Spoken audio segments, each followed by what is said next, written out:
ಒಂದೇ ವಾರದಲ್ಲಿ 2,000 ರೂಪಾಯಿ ಕುಸಿದ ಚಿನ್ನ. ಬೆಳ್ಳಿಯ ಬೆಲೆಯು ಕೆಜಿಗೆ 30,000ದಷ್ಟು ಕಡಿಮೆ.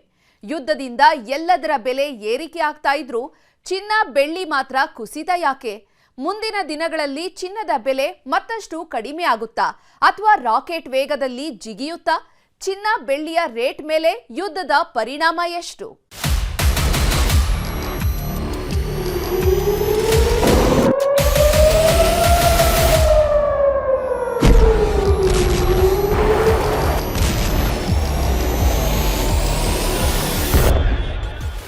ಸತತ 24 ದಿನಗಳ ಭೀಕರ ಯುದ್ಧದ ನಂತರ ಅಮೆರಿಕ ಅಧ್ಯಕ್ಷ ಡೊನಾಲ್ಡ್ ಟ್ರಂಪ್ ಯುದ್ಧಕ್ಕೆ ವಿರಾಮ ಅಂದ್ರು. 5 ದಿನಗಳ ಕಾಲ ಕದನ ವಿರಾಮ ಘೋಷಿಸಿದ್ರು. ಆದರೆ ಈ ವಿರಾಮ ಮಾತಿಗೆ ಮಾತ್ರ ಅನ್ನೋ ರೀತಿ ದಾಳಿಗಳು ಮುಂದುವರೆದಿದ್ದು, ಕೇವಲ ಹದಗೆಟ್ಟಿರೋ ಆರ್ಥಿಕತೆ ಬೂಸ್ಟ್ ಕೊಡೋದಕ್ಕೆ ಕದನ ವಿರಾಮದ ಡ್ರಾಮಾ ಮಾಡಿದ್ರಾ ಅನ್ನೋ ಅನುಮಾನಗಳು ಹುಟ್ಕೊಂಡಿವೆ.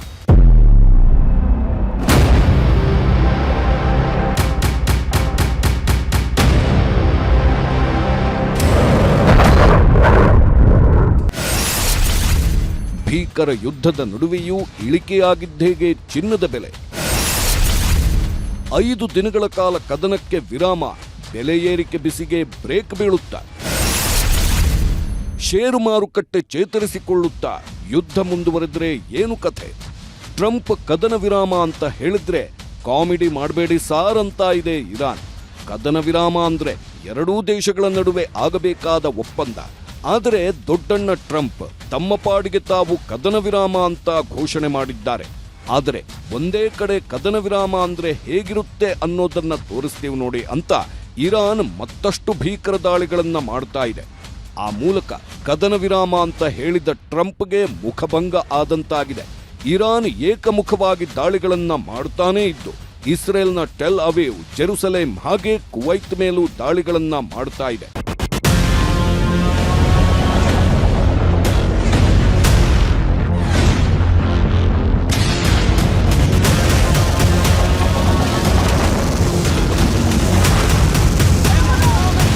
ಇನ್ನು ಇಸ್ರೇಲ್, ಅಮೆರಿಕ ಸಹ ಸುಮ್ಮನಾಗಿಲ್ಲ. ಹೇಳೋದೊಂದು ಮಾಡೋದೊಂದು ಅನ್ನೋ ರೀತಿ ಇರಾನ್ ಮೇಲೆ ದಾಳಿಗಳನ್ನ ಮಾಡಿದೆ. 2 ಇಂಧನ ಕೇಂದ್ರ ಗುರಿಯಾಗಿಸಿ ಅಟ್ಯಾಕ್ ಮಾಡಿದೆ. ಇಸ್ಫಹಾನ್ ಮತ್ತು ಕೋರಂ ಶಹರ್ ತೈಲ ಘಟಕದ ಮೇಲೆ ದಾಳಿಯಾಗಿದೆ. ಇಂಧನ ಕ್ಷೇತ್ರದ ಮೇಲೆ ದಾಳಿ ಮಾಡಲ್ಲ ಅಂತಾನೆ ದಾಳಿ ಮಾಡಲಾಗಿದೆ. 2 ಇಂಧನ ಘಟಕಗಳನ್ನ ಗುರಿಯಾಗಿಸಿ ದಾಳಿ ಮಾಡಲಾಗಿದ್ದು ಇರಾನನ್ನ ಮತ್ತಷ್ಟು ರೊಚ್ಚಿಗೇಳುವಂತೆ ಮಾಡಿದೆ.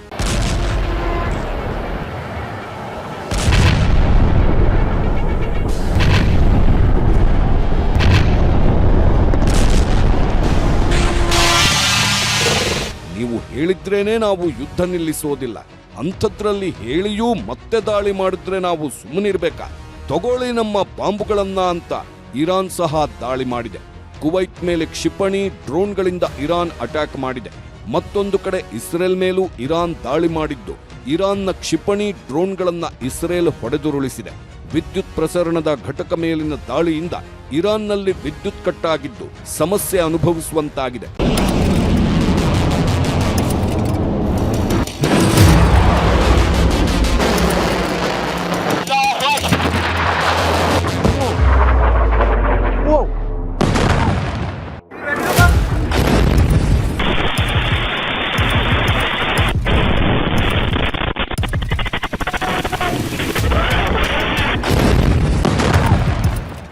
ಟ್ರಂಪ್ ಹೇಳಿದ ಯುದ್ಧ ವಿರಾಮವನ್ನ ಒಪ್ಪಿಕೊಳ್ಳದ ಇರಾನ್ ಇಸ್ರೇಲ್ ಮೇಲೆ ಬೃಹತ್ ದಾಳಿ ಮಾಡಿದೆ. ಟೆಲ್ ಅವೀವ್ ಮೇಲೆ ಕ್ಷಿಪಣಿಗಳಿಂದ ಅಟ್ಯಾಕ್ ನಡೆಸಿದೆ. ಇಸ್ರೇಲ್ ಮಿಲಿಟರಿ ನೆಲೆಗಳ ಮೇಲೂ ಅಟ್ಯಾಕ್ ಮಾಡಲಾಗಿದ್ದು, ಮಿಲಿಟರಿ ನೆಲೆಗಳ ದಾಳಿ ವೇಳೆ ಹಲವು ಯೋಧರು ಸಾವನ್ನಪ್ಪಿದ್ದಾರೆ ಅಂತ ಹೇಳಲಾಗ್ತಾ ಇದೆ. ಇಸ್ರೇಲ್ನ ಜೆರುಸಲೇಂ ಮೇಲೂ ದಾಳಿಗಳಾಗಿದ್ದು, ಬೃಹತ್ ಕಟ್ಟಡದ ಮೇಲೆ ಇರಾನ್ ಕ್ಷಿಪಣಿ ದಾಳಿ ನಡೆಸಿದೆ. ಬ್ಯಾಲಿಸ್ಟಿಕ್ ಕ್ಷಿಪಣಿ ಹಾಗೂ ಡ್ರೋನ್ಗಳಿಂದ ದಾಳಿಯಾಗಿ ಭಾರೀ ಹಾನಿಯಾಗಿದೆ. ಇಸ್ರೇಲ್, ಕುವೈತ್ ಮಾತ್ರ ಯಾಕೆ, ನಿಮ್ಗೂ ಹೊಡಿತೇವು ನೋಡಿ ಅಂತ ಅಮೆರಿಕಾಗೂ ಹೇಳಿರೋ ಇರಾನ್ ಅಮೆರಿಕ ಇಂಧನ ಟ್ಯಾಂಕರ್ ಮೇಲೆ ದಾಳಿ ನಡೆಸಿದೆ. ಪರ್ಷಿಯನ್ ಕೊಲ್ಲಿಯಲ್ಲಿ IRGC ಪಡೆ ಅಟ್ಯಾಕ್ ಮಾಡಿದ್ದು, ಸಮುದ್ರದಲ್ಲಿ US ಇಂಧನ ಟ್ಯಾಂಕರ್ ಉಡೀಸಾಗಿದೆ. ಹಿಂದಿನ ದಾಳಿಯ ವಿಡಿಯೋ ರಿಲೀಸ್ ಮಾಡಿದ IRGC ಹೇಗಿದೆ ನಮ್ಮ ಹೊಡೆತ ಅಂತ ಅಮೆರಿಕಾಗೆ ಟಕ್ಕರ್ ಕೊಟ್ಟಿದೆ. ಸದ್ಯ ಇರಾನ್ ಸರೆಂಡರ್ ಆಗದೇ ಇರೋದ್ರಿಂದ ಯುದ್ಧ ಮತ್ತಷ್ಟು ದಿನ ಮುಂದುವರೆದ್ರೆ ಮುಂದೇನು ಎಂಬ ಪ್ರಶ್ನೆ ಉದ್ಭವವಾಗಿದೆ. तेल अवीव में एयर रेड सायरन बजने लगे और एयर डिफेंस इंटरसेप्टर के धमाकों की आवाज पूरे शहर में गूंजने लगी।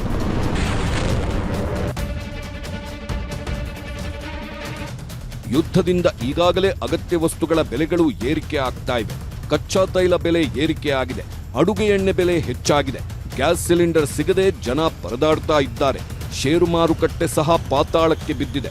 ಯುದ್ಧ ನಡೆದಷ್ಟು ಕಚ್ಚಾ ತೈಲ ಬೆಲೆ ಇನ್ನಷ್ಟು ಹೆಚ್ಚಾಗುತ್ತೆ ಅಂತ ಹೇಳಲಾಗ್ತಾ ಇದೆ. ಕಚ್ಚಾ ತೈಲ ಬೆಲೆ ಏರಿಕೆಯಿಂದ ಹಣದುಬ್ಬರವೂ ಹೆಚ್ಚಾಗ್ತಾ ಇದೆ.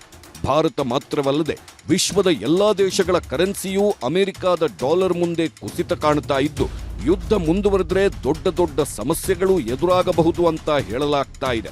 ಆದರೆ ಇಂಥ ಯುದ್ಧದ ನಡುವೆಯೂ ಅಗತ್ಯ ವಸ್ತುಗಳ ಬೆಲೆ ಏರಿಕೆಯ ನಡುವೆಯೂ ಚಿನ್ನ ಬೆಳ್ಳಿ ಬೆಲೆ ಭಾರೀ ಪ್ರಮಾಣದಲ್ಲಿ ಕುಸಿದಿದೆ. ಚಿನ್ನ ಬೆಳ್ಳಿ ಕೇವಲ 15 ದಿನಗಳಲ್ಲಿ ಅರ್ಧಕ್ಕರ್ಧ ಕಡಿಮೆಯಾಗಿದ್ದು ಎಲ್ಲರನ್ನ ಆಶ್ಚರ್ಯ ಪಡುವಂತೆ ಮಾಡಿದೆ.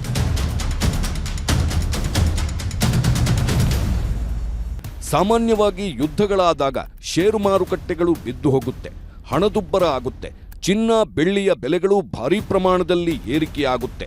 ಕಳೆದ 30-40 ವರ್ಷಗಳಲ್ಲಿ ಇದೇ ರೀತಿ ಆಗಿತ್ತು. ಆದರೆ ಈಗ ಇರಾನ್ ಇಸ್ರೇಲ್ ಯುದ್ಧದ ಸಮಯದಲ್ಲಿ ಎಲ್ಲ ವಸ್ತುಗಳ ಬೆಲೆ ಏರಿಕೆ ಆಗ್ತಾ ಇದ್ರೂ ಚಿನ್ನ ಮತ್ತು ಬೆಳ್ಳಿಯ ಬೆಲೆಗಳು ಮಾತ್ರ ಭಾರೀ ಪ್ರಮಾಣದಲ್ಲಿ ಬಿದ್ದು ಹೋಗಿವೆ. ಚಿನ್ನ ಹೆಚ್ಚಾಗ್ತಾ ಇದೆ. ಯುದ್ಧ ಆಗಿರೋದ್ರಿಂದ ಬೆಲೆ ಮತ್ತಷ್ಟು ಏರಿಕೆಯಾಗುತ್ತೆ ಅಂತ ಚಿನ್ನದ ಮೇಲೆ ಹೂಡಿಕೆ ಮಾಡಿದ್ದವರೆಲ್ಲ ತಲೆ ಮೇಲೆ ಕೈ ಹೊತ್ತು ಕೂರುವಂತಾಗಿದೆ.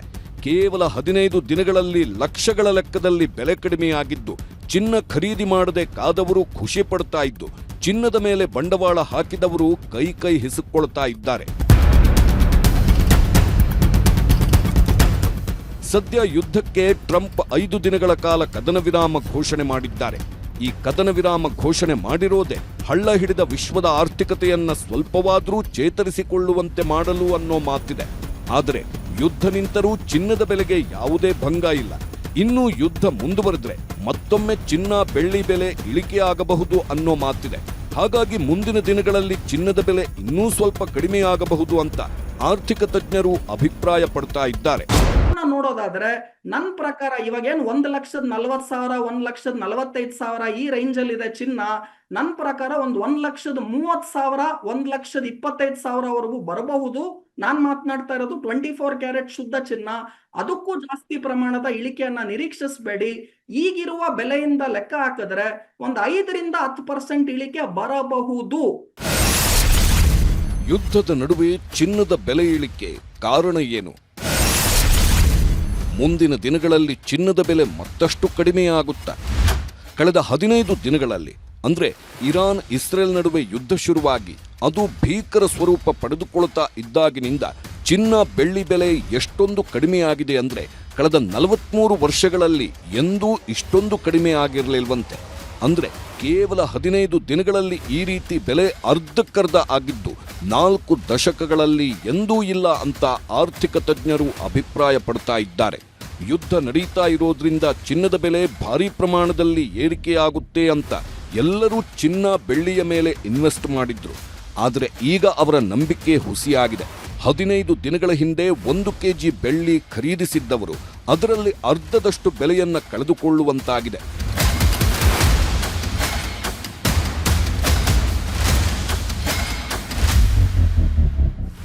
ಚಿನ್ನದ ಬೆಲೆ ಕಳೆದ 10-15 ವರ್ಷಗಳಿಂದ ಏರಿಕೆ ಆಗ್ತಾ ಬಂದಿದೆ ಬಿಟ್ರೆ ಎಂದೂ ಸಹ ದೊಡ್ಡ ಮಟ್ಟದಲ್ಲಿ ಕೆಳಕ್ಕೆ ಹೋಗಿರಲಿಲ್ಲ.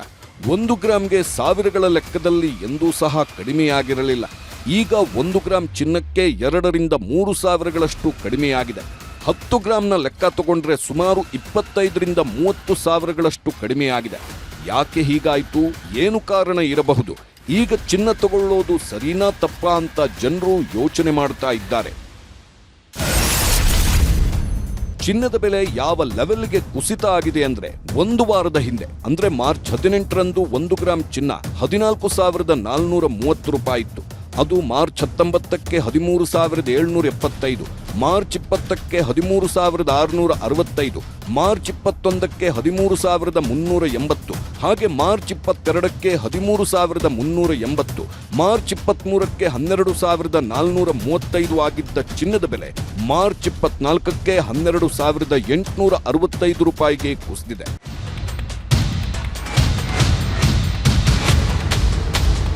ಕಳೆದ ಒಂದು ವಾರದಿಂದ ಪ್ರತಿದಿನವೂ ಚಿನ್ನದ ಬೆಲೆ ಇಳಿಕೆ ಆಗ್ತಾ ಇದೆ.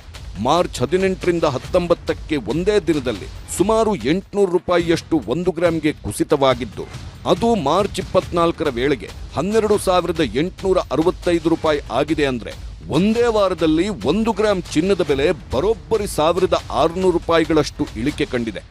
ಈ ರೀತಿ ಕಳೆದ 43 ವರ್ಷಗಳಲ್ಲೇ ಎಂದೂ ಆಗಿರಲಿಲ್ಲ ಅಂತ ಆರ್ಥಿಕ ತಜ್ಞರು ಅಭಿಪ್ರಾಯ ಪಡ್ತಾ ಇದ್ದಾರೆ.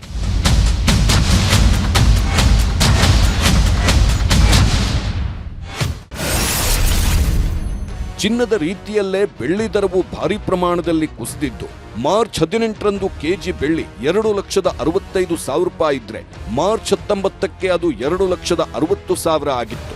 ಮಾರ್ಚ್ 10ಕ್ಕೆ 2,55,000, ಮಾರ್ಚ್ 21ಕ್ಕೆ 2,45,000, ಮಾರ್ಚ್ 22ಕ್ಕೆ 2,45,000, ಹಾಗೆ ಮಾರ್ಚ್ 23ಕ್ಕೆ 2,30,000 ಇದ್ದ ಬೆಳ್ಳಿ ಈಗ 2,35,000 ಆಗಿದೆ.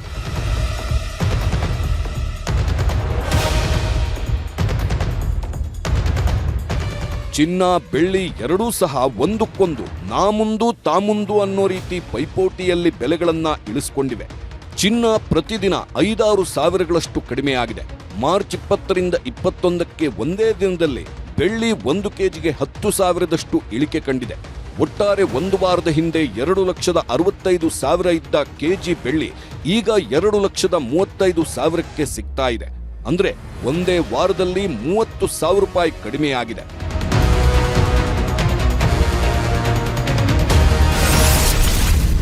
ಯುದ್ಧದ ಸಮಯದಲ್ಲೂ ಚಿನ್ನ ಮತ್ತು ಬೆಳ್ಳಿಯ ಬೆಲೆ ಇಳಿಕೆ ಆಗ್ತಾ ಇರೋದು ಯಾಕೆ ಅಂತ ನೋಡೋದಾದ್ರೆ, ಅಮೆರಿಕದ ಡಾಲರ್ ಇಂಡೆಕ್ಸ್ ಹೆಚ್ಚಾಗ್ತಾ ಇರೋ ಪರಿಣಾಮ ಚಿನ್ನದ ಬೆಲೆ ಕಡಿಮೆ ಆಗ್ತಾ ಇದೆಯಂತೆ. ಡಾಲರ್ ಇಂಡೆಕ್ಸ್ ಏರಿಕೆಯ ಕಾರಣ ಎಲ್ಲಾ ದೇಶಗಳಲ್ಲೂ ಕರೆನ್ಸಿ ಮೌಲ್ಯ ಕಳೆದುಕೊಳ್ಳುತ್ತಿದೆ. ಜೊತೆಗೆ ಅಮೆರಿಕದಲ್ಲಿ ಬಡ್ಡಿ ದರವು ನಿರಂತರವಾಗಿ ಏರಿಕೆ ಆಗ್ತಾ ಇದೆ. ಇದರಿಂದಾಗಿ ಅಲ್ಲಿನ ಜನರು ಗೋಲ್ಡ್ ಸಿಲ್ವರ್ ಮಾರಾಟ ಮಾಡಿ ಬಾಂಡ್ಗಳಲ್ಲಿ ಹೂಡಿಕೆ ಮಾಡುತ್ತಾ ಇದ್ದಾರೆ. ಸೆಂಟ್ರಲ್ ಬ್ಯಾಂಕ್ಗಳು ಚಿನ್ನ ಬೆಳ್ಳಿಯನ್ನ ಖರೀದಿ ಮಾಡುತ್ತಿಲ್ಲ. ಬದಲಾಗಿ ಯುದ್ಧದ ಕಾರಣ ಬ್ಯಾಂಕ್ಗಳೇ ಚಿನ್ನ ಮಾರಾಟ ಮಾಡುತ್ತಿವೆ. ಎಲ್ಲ ಕಾರಣಗಳಿಂದ ಚಿನ್ನದ ಬೆಲೆ ಇಳಿಕೆ ಆಗ್ತಾ ಇದೆಯಂತೆ.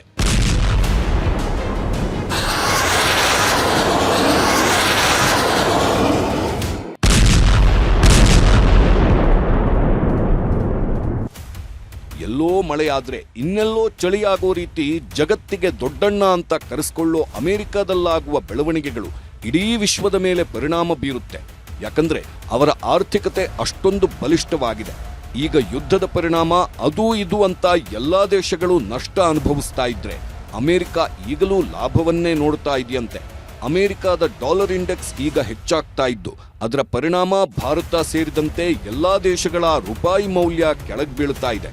ಇದೂ ಸಹ ಚಿನ್ನದ ದರ ಇಳಿಕೆಗೆ ಒಂದು ಕಾರಣ ಅಂತ ಹೇಳಲಾಗ್ತಾ ಇದೆ. ಯುದ್ಧ ನಡೆದಾಗ ಚಿನ್ನ ಬೆಳ್ಳಿ ರೇಟ್ಗಳು ಏರಿಕೆ ಆಗಬೇಕು, ಷೇರುಪೇಟೆ ಇಳಿಕೆ ಆಗಬೇಕು.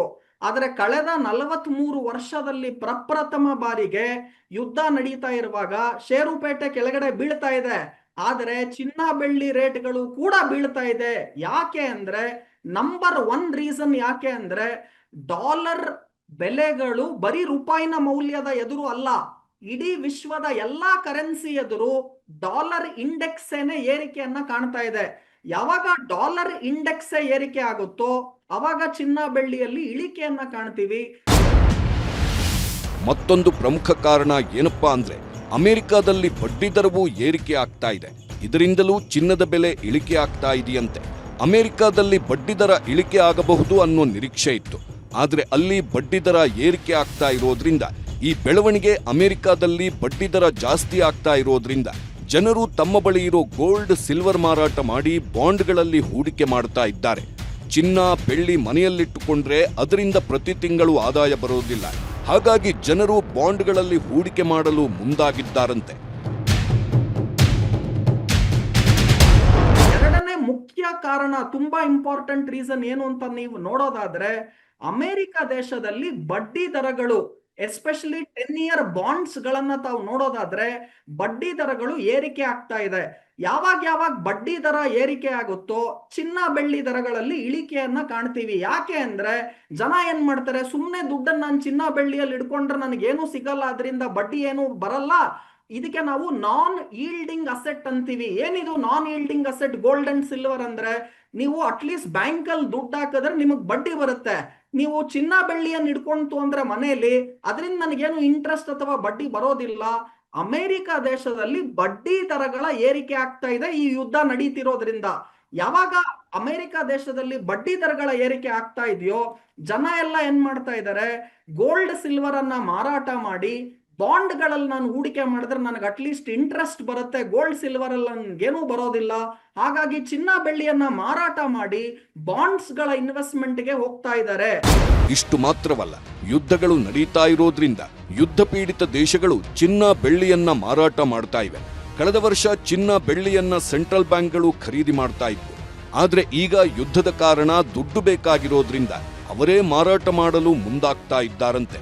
ಇದರಿಂದಲೂ ಚಿನ್ನಕ್ಕೆ ಬೇಡಿಕೆ ಕಡಿಮೆಯಾಗಿದ್ದು ಬೆಲೆಗಳು ಕಡಿಮೆ ಆಗ್ತಾ ಇದೆಯಂತೆ.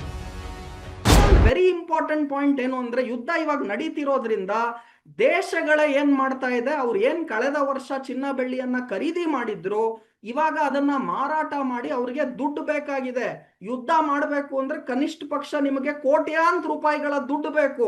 ಸೊ ಇಂಥ ಸಮಯದಲ್ಲಿ ಲಾಸ್ಟ್ ಇಯರ್ ಏನಾಯ್ತು ಅಂದ್ರೆ ಸೆಂಟ್ರಲ್ ಬ್ಯಾಂಕ್ಗಳು ಗೋಲ್ಡ್ ಸಿಲ್ವರ್ ಅನ್ನ ಖರೀದಿ ಮಾಡ್ತಾ ಇದ್ರು. ಹಾಗಾಗಿ ಚಿನ್ನ ಬೆಳ್ಳಿಯಲ್ಲಿ ಭಾರಿ ಏರಿಕೆಯನ್ನ ಕಳೆದ ವರ್ಷ ನೋಡಿದ್ವಿ. ಆದ್ರೆ ಇವಾಗ ಯುದ್ಧದ ಸಮಯದಲ್ಲಿ ಸೆಂಟ್ರಲ್ ಬ್ಯಾಂಕ್ಗಳು ಚಿನ್ನ ಬೆಳ್ಳಿಯನ್ನ ಮಾರಾಟ ಮಾಡ್ತಿದ್ದಾರೆ. ಯಾಕಂದ್ರೆ ಅವ್ರಿಗೆ ದುಡ್ಡು ಬೇಕು. ಇವಾಗ ಅವ್ರಿಗೆ ಕ್ರೈಸಿಸ್ ಬಂದಿದೆ, ಫಿನಾನ್ಷಿಯಲ್ ಕಂಡೀಷನ್ ತುಂಬಾ ಪುವರ್ ಆಗಿದೆ. ಹಾಗಾಗಿ ಸೆಂಟ್ರಲ್ ಬ್ಯಾಂಕ್ಗಳೇ, ಗೌರ್ಮೆಂಟ್ಗಳೇ ಚಿನ್ನ ಬೆಳ್ಳಿಯನ್ನ ಮಾರಾಟ ಮಾಡ್ತಿದ್ದಾರೆ ಇಂತಹ ಯುದ್ಧ ಸಮಯದಲ್ಲಿ. ಎಲ್ಲದಕ್ಕೂ ಕಾರಣ ಶ್ರೀಕೃಷ್ಣ ಪರಮಾತ್ಮ ಅನ್ನೋ ಹಾಗೆ ಈಗ ಎಲ್ಲದಕ್ಕೂ ಕಾರಣ ಡೊನಾಲ್ಡ್ ಟ್ರಂಪ್ ಅಣ್ಣ ಎಂಬಂತಾಗಿದೆ. ಯುದ್ಧವನ್ನ ಶುರು ಮಾಡಿ ಇಷ್ಟ ಬಂದಂಗೆ ಟ್ಯಾಕ್ಸ್ ಹಾಕಿ ಏನೇನೋ ಮಾಡ್ತಾ ಇರೋ ಟ್ರಂಪ್ ತಮ್ಮ ದೇಶವನ್ನ ಮಾತ್ರ ಸುಭಿಕ್ಷವಾಗಿಟ್ಟುಕೊಂಡಿದ್ದಾರೆ. ಡಾಲರ್ ಮೌಲ್ಯ ಹೆಚ್ಚಿಸಿಕೊಂಡಿದ್ದಾರೆ, ಬಡ್ಡಿ ದರಗಳನ್ನ ಜಾಸ್ತಿ ಮಾಡಿದ್ದಾರೆ. ಹಾಗಾಗಿಯೇ ಚಿನ್ನ ಬೆಳ್ಳಿ ಕಡಿಮೆ ಆಗ್ತಾ ಇದೆಯಂತೆ.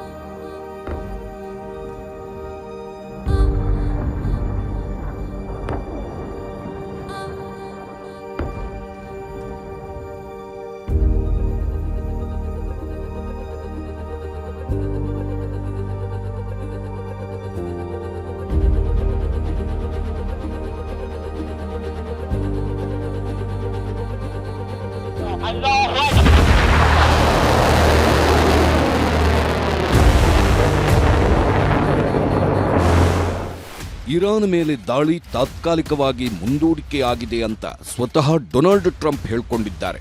ಕಳೆದ 2 ದಿನಗಳಿಂದ ಪ್ರಾಥಮಿಕ ಮಾತುಕತೆಗಳು ನಡೆದಿವೆ. ಇಂಧನ ಮತ್ತು ವಿದ್ಯುತ್ ಮೂಲಸೌಕರ್ಯದ ಮೇಲೆ ದಾಳಿ ಸ್ಥಗಿತವಾಗಿದೆ. 5 ದಿನಗಳ ಕಾಲ ದಾಳಿಗಳನ್ನ ಮಾಡಲ್ಲ, ಮಾತುಕತೆ ವಿಫಲವಾದರೆ ಮಾತ್ರ ದಾಳಿ ಅಂತ ಹೇಳಿದ್ದಾರೆ. ಇದರಿಂದ ಯುದ್ಧ ತಾತ್ಕಾಲಿಕವಾಗಿ ನಿಂತಂತಾಗಿದ್ದು ತತ್ತರಿಸಿದ್ದ ದೇಶಗಳು ನಿಟ್ಟುಸಿರು ಬಿಡುವಂತಾಗಿದೆ.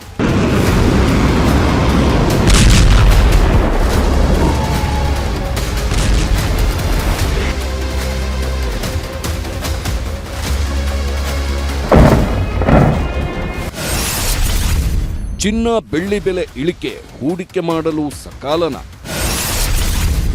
ಯುದ್ಧಕ್ಕೆ ತಾತ್ಕಾಲಿಕ ಬ್ರೇಕ್, ಭಾರತದ ಮೇಲೆ ಏನು ಎಫೆಕ್ಟ್? ಗ್ಯಾಸ್ ಟ್ರಬಲ್ ಸರಿ ಹೋಗುತ್ತಾ? ಕಚ್ಚಾ ತೈಲ ಬೆಲೆ ಇಳಿಕೆಯಾಗುತ್ತಾ? ಯುದ್ಧ ಅಂದ್ರೆ ಹಿಂಸೆ, ಯುದ್ಧ ಅಂದ್ರೆ ವಿಧ್ವಂಸ, ಯುದ್ಧ ಅಂದ್ರೆ ವಿನಾಶ. ಯುದ್ಧದಿಂದ ಯಾರಿಗೂ ಪ್ರಯೋಜನ ಇಲ್ಲ. ಯುದ್ಧ ಆದ್ರೆ ಯುದ್ಧ ನಡೆಯೋ ದೇಶಗಳು ಮಾತ್ರವಲ್ಲದೆ ಇತರೆ ದೇಶಗಳು ಸಂಕಷ್ಟ ಅನುಭವಿಸಬೇಕಾಗುತ್ತೆ. ಈಗ ಇರಾನ್ ಇಸ್ರೇಲ್ ಯುದ್ಧದಿಂದ ಅದೇ ಆಗ್ತಾ ಇದೆ. 24 ದಿನಗಳ ನಂತರ ಈಗ ಒಂದು ನಿರಾಳರಾಗುವಂತಹ ಸುದ್ದಿ ಸಿಕ್ಕಿದ್ದು ಯುದ್ಧಕ್ಕೆ ತಾತ್ಕಾಲಿಕ ಬ್ರೇಕ್ ಬಿದ್ದಿದೆ ಅನ್ನೋ ಸುದ್ದಿ ಬಂದಿದೆ. ಇದರಿಂದ ಭಾರತಕ್ಕೂ ಸಾಕಷ್ಟು ಅನುಕೂಲ ಆಗಲಿದೆಯಂತೆ.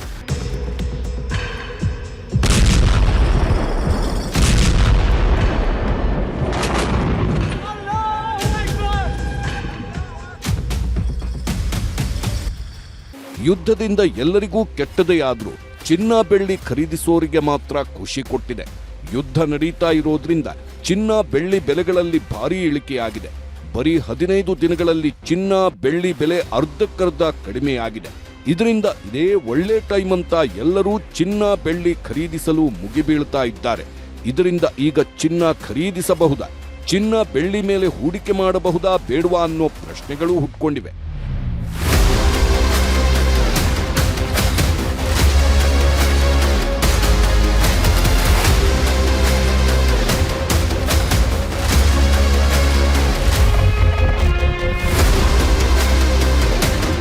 ಟ್ರಂಪ್ ಪುಣ್ಯದ ಫಲವೋ ಇಲ್ಲ ಪಾಪದ ಫಲವೋ, ಅಂತೂ ಆಕಾಶಕ್ಕೆ ಹೋಗಿದ್ದ ಚಿನ್ನ ಬೆಳ್ಳಿ ಬೆಲೆಗಳು ಈಗ ಕೆಳಗೆ ಬಂದಿವೆ. ಇದೇ ರೀತಿ ಇನ್ನೆಷ್ಟು ದಿನ ಅನ್ನೋದು ಯಾರಿಗೂ ಗೊತ್ತಿಲ್ಲ. ಇನ್ನೂ ಕಡಿಮೆ ಆಗಬಹುದು ಅಥವಾ ಮತ್ತೊಮ್ಮೆ ಭಾರೀ ಏರಿಕೆಯೂ ಆಗಬಹುದು. ಹಾಗಾಗಿ ಒಂದು ಭಾಗವಾದರೂ ಚಿನ್ನ ಬೆಳ್ಳಿಯನ್ನ ಖರೀದಿ ಮಾಡಬಹುದು ಅಂತ ಆರ್ಥಿಕ ತಜ್ಞರು ಅಭಿಪ್ರಾಯಪಟ್ಟಿದ್ದಾರೆ.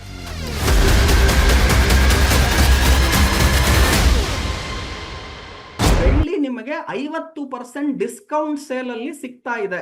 ಸೊ ಈ ಟೈಮಲ್ಲಿ ನಾನು ತಗೋಬೇಕಾ ಅಂದ್ರೆ ನೀವ್ ಇವಾಗ ಬೆಳ್ಳಿ ನಾನೊಂದು ಕೆಜಿ ಬೆಳ್ಳಿ ತಗೋಬೇಕು ಅಂತ ಇದ್ದೆ ಅನ್ಕೊಳ್ಳಿ, ಅಟ್ಲೀಸ್ಟ್ ಒಂದು 250 ಗ್ರಾಮ್ ಅಥವಾ 500 ಗ್ರಾಮ್ ಅರ್ಧ ಕೆಜಿ ಬೆಳ್ಳಿಯನ್ನ ಇವತ್ತಿನ ರೇಟಲ್ಲಿ ತಗೊಳ್ಳಿ.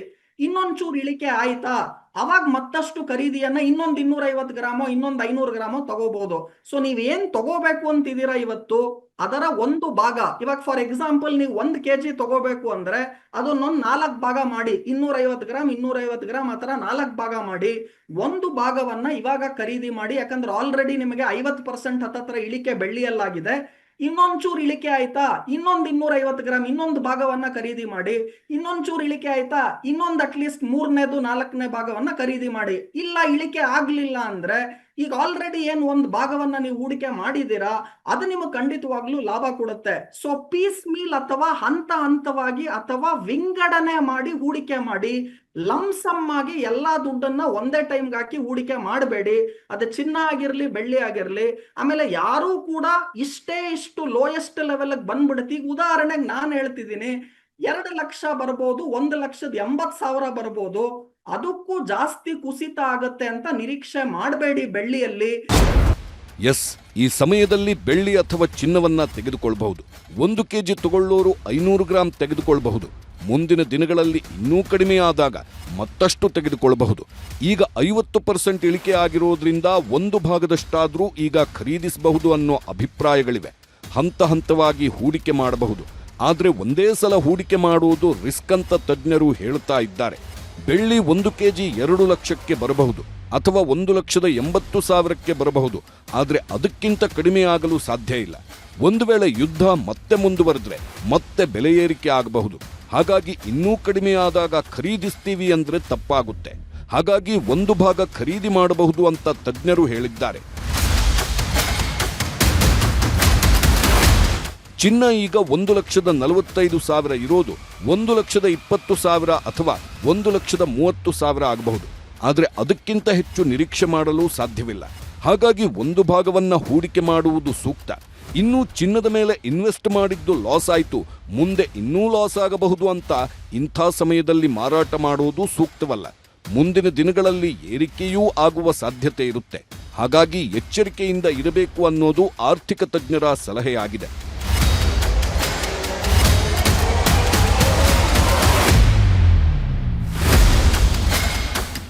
ಚಿನ್ನ ಮತ್ತು ಬೆಳ್ಳಿ ಮಾತ್ರ ಅಲ್ಲ, ಕದನಕ್ಕೆ ಅಲ್ಪವಿರಾಮ ಬಿದ್ದಿರೋದ್ರಿಂದ ಭಾರತದ ಮೇಲೆ ಅದರ ಪರಿಣಾಮಗಳಿರುತ್ತೆ.